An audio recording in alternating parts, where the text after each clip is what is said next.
Bienvenidos hermanos a Apologética Malacitana. Quiero presentaros una figura importante dentro de la historia de la Iglesia y de la historia de la teología.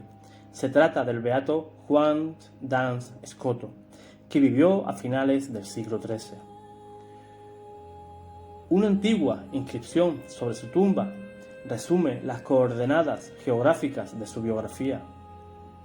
Dice así: Inglaterra lo acogió, Francia lo destruyó, Colonia en Alemania conserva sus restos y en Escocia nació.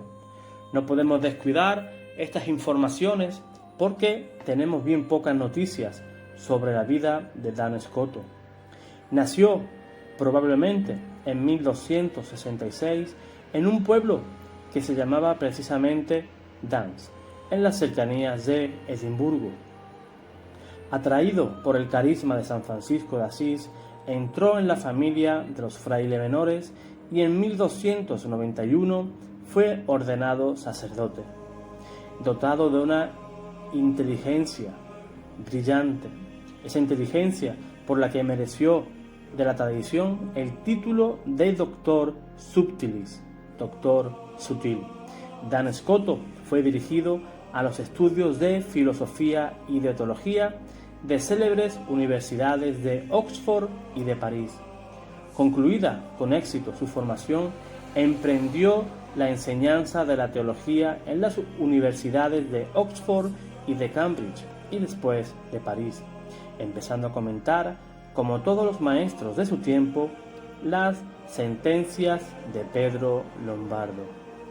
Las obras principales de Duns Scoto representan precisamente el fruto maduro de estas lecciones y toman su título de los lugares en los que él enseñó: Opus Oxoniense, Reportatio Cambridgensis, Reportata Parisiensia.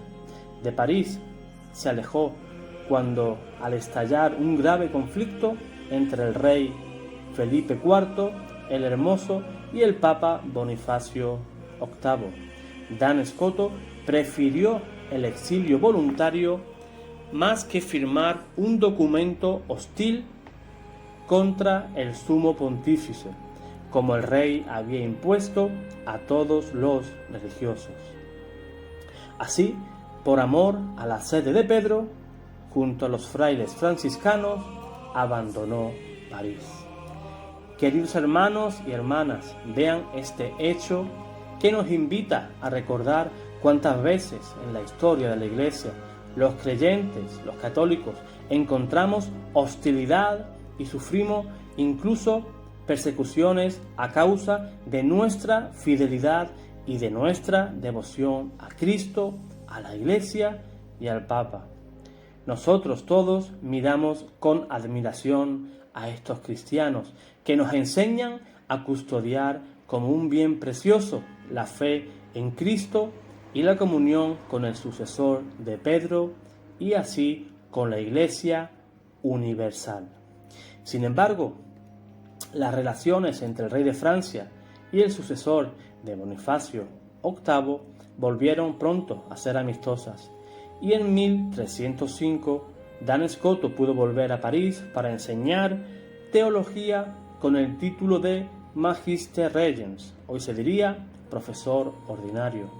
Sucesivamente, los superiores le enviaron a Colonia como profesor del Studium Teológico Franciscano, pero él falleció el 8 de noviembre de 1308 a tan solo 43 años de edad, dejando con todo un número relevante de obras.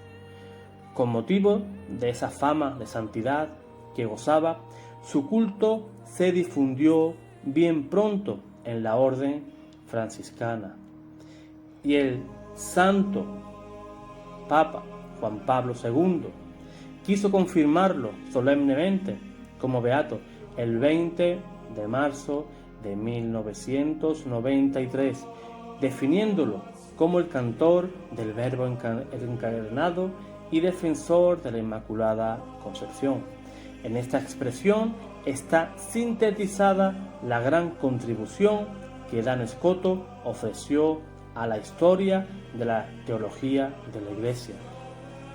Ante todo, meditó sobre el misterio de la encarnación y, a diferencia de muchos pensadores cristianos del tiempo, sostuvo que el Hijo de Dios se habría hecho hombre aunque la humanidad no hubiese pecado. Él afirma en la Reportata Paresciencia pensar que Dios habría renunciado a esta obra si Adán no hubiese pecado, sería del todo irracional. Digo, por tanto, que la caída no fue la causa de la predestinación de Cristo y que aunque nadie hubiese caído, ni el ángel ni el hombre, en esta hipótesis, Cristo habría estado aún predestinado en la misma forma. Este pensamiento, quizás un poco sorprendente, nace porque Dan Scoto, la encarnación del Hijo de Dios, proyectada desde la eternidad por parte de Dios Padre en su plan de amor, es cumplimiento de la creación y hace posible a toda criatura en Cristo y por medio de Él de ser colmada de gracia y dar alabanza y gloria a Dios en la eternidad. Dan Scoto, aún consciente de que en realidad, a causa del pecado original, Cristo nos redimió con su pasión, muerte y resurrección, reafirma que la encarnación es la obra más grande y más bella de toda la historia de la salvación, y que ésta no está condicionada por ningún hecho contingente, pero es la idea original de Dios de unir finalmente todo lo creado consigo mismo en la persona y en la carne del Hijo.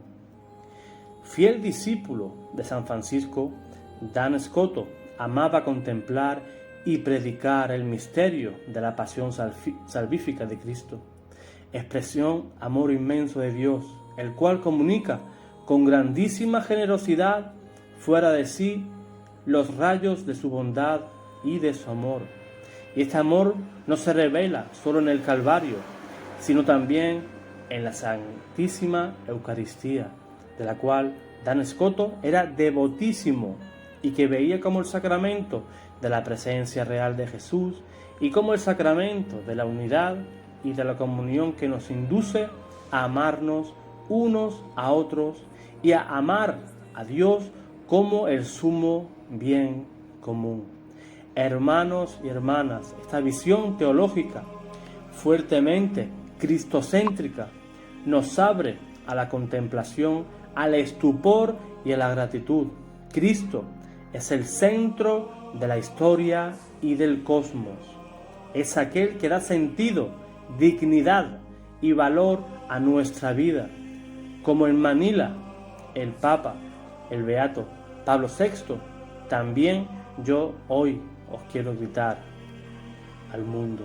Cristo es el revelador del Dios invisible, el primogénito de toda escritura, es el fundamento de todo, es el maestro de la humanidad, es el redentor, nació, murió y resucitó por nosotros. Él, que es el centro de la historia y del mundo, es aquel que nos conoce, que nos ama y es nuestro compañero y es nuestro amigo en nuestra vida. No solo el papel de Cristo en la historia de la salvación, sino también en el de María, es objeto de la reflexión del doctor Sutil.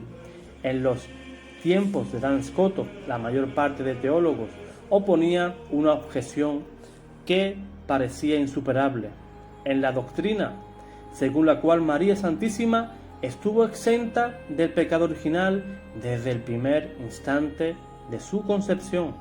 De hecho, la universalidad de la redención llevada a cabo por Cristo, a primera vista, podría parecer comprometida por una afirmación semejante. Como si María no hubiese tenido la necesidad de Cristo y de su redención. Por ello, los teólogos se oponían a esta tesis.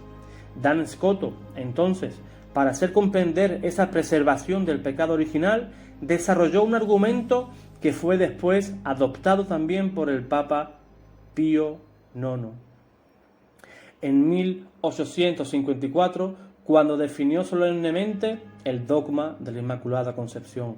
Y este argumento es el de la redención preventiva, según la cual la Inmaculada Concepción representa la obra de arte de la redención realizada en Cristo, porque precisamente el poder de su amor y de su mediación obtuvo que su madre fuese preservada del pecado original. Por tanto, María está totalmente redimida por Cristo, pero ya antes de su concepción. Los franciscanos, sus hermanos, acogieron y difundieron con entusiasmo esta doctrina, y los demás teólogos, a menudo con solemne juramento, se comprometieron en defenderla y en perfeccionarla. Vean, hermanos, qué bellísimo trabajo realizó nuestro querido y beato Dan Scotto. Puso en claro la Inmaculada Concepción de nuestra Santísima Madre.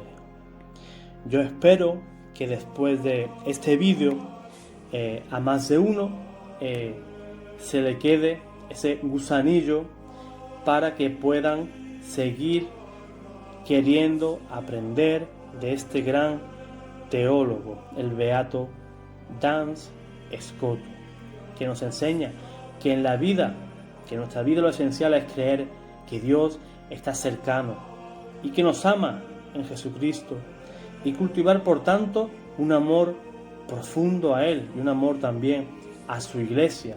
De este amor nosotros somos ya testigos en la tierra. Que María Santísima nos ayude a recibir este infinito amor de Dios, del que gocemos plenamente por la eternidad en el cielo, cuando finalmente nuestra alma estará unida por siempre a Dios en la comunión de los santos. Hermano, Dios te guarde, Dios te bendiga.